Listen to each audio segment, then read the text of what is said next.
by Ben Guarino, The Washington Post. Spiders fall from the sky all the time. Most airborne spiders are small and scattered, so they often go unnoticed, except when they descend all at once.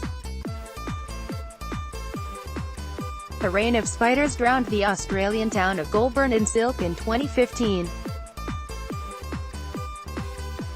A Goulburn resident who bravely looked up saw a several hundred-yard tunnel of spiderlings in the air, he said. The spiders parachuted in on long strands of webbing, a behavior that biologists call ballooning. Records of spider ballooning go back centuries. But scientists have struggled to understand how the arachnids generate lift.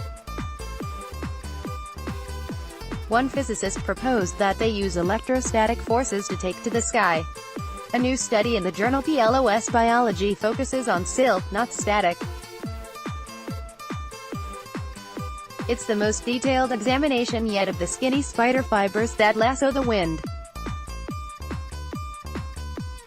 Hervé Latreau, who studies silk and bio-inspired materials at the Swiss Federal Institute of Technology, called the research the first rigorous experimental study to cut through the multiple theories about spider ballooning. The tiny silk fibers, he said, experience the right drag for the spider to be lifted with relatively little effort. Start your day with the news you need from the Bay Area and beyond. Sign up for our new Morning Report weekday newsletter. This ballooning is all about dispersal.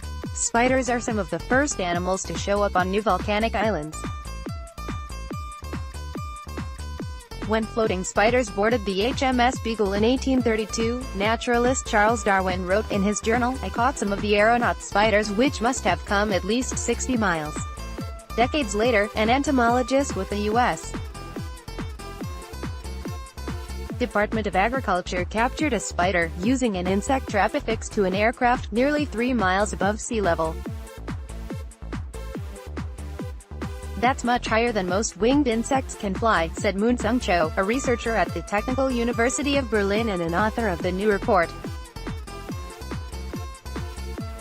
Cho first saw wild ballooning spiders on a walk through Berlin's Lilienthal Park, a memorial to Otto Lilienthal, a German aviation pioneer who died in a gliding accident in 1896. Cho, an electrical engineer by training, was inspired. Maybe human designs could copy this aerial technique, he thought. He and his colleagues caught a dozen crab spiders from the park. Crab spiders are relatively large for ballooning spiders. At a few dozen milligrams, one weighs about as much as a grain of rice.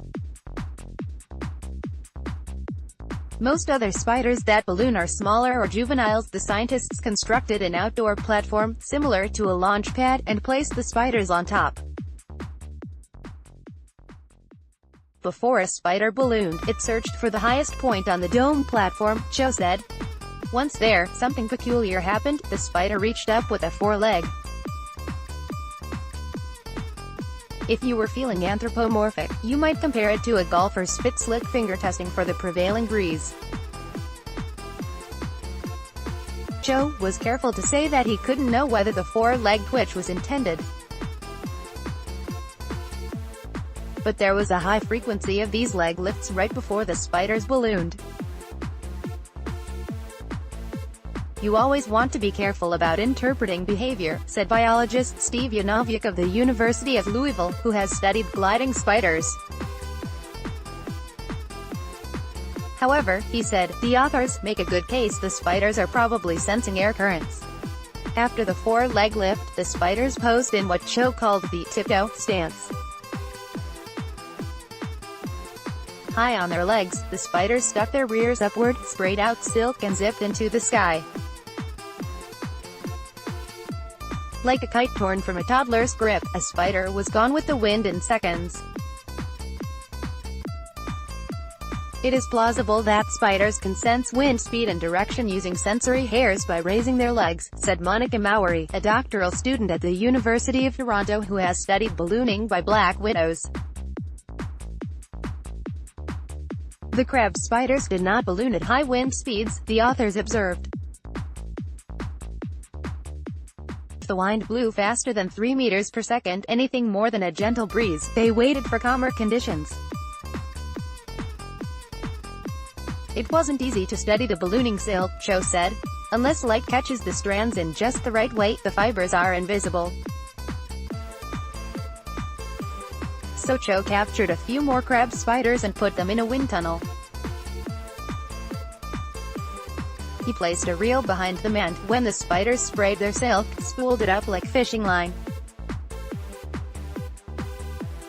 The average silk strand was 9 feet long but just 200 nanometers in diameter. That's thinner than the wavelength of visible light. At such unfathomable small scales, the air is very sticky, like honey, Cho said. The interaction between sticky air and skinny threads, the authors conclude, pulls spiders into the air. Get more pet and wildlife news delivered to your inbox for free on weekdays. Sign up for our Coffee Break newsletter here. They've put a very fine point on how silk interacts with air currents, Jan Oviak noted. Cho is working on a computer simulation to mimic these flights. After that, he'd like to create tiny structures that can float in the atmosphere like a spider. Just don't ask him how those structures will fall where he wants them to. Nobody knows how, or whether, ballooning spiders steer themselves down. You might also like to rocket to the moon be in your travel future. Far and wide extraordinary prehistoric animals you can visit now. Far and wide Microsoft will power its Singapore data center services. Hardware zone clash of the cheese tarts Straits Times air conditioning now finally affordable. Thanks to newthingstoday.com. Here's what it's really like to be a British royal family-minded. Camille Cosby has finally had enough of Bill Cosby. And MercuryNews.com. FBI man kills wife on Alaska cruise ship because she. MercuryNews.com. Carolyn hacks. I heard my husband telling his mother. MercuryNews.com. Recommended by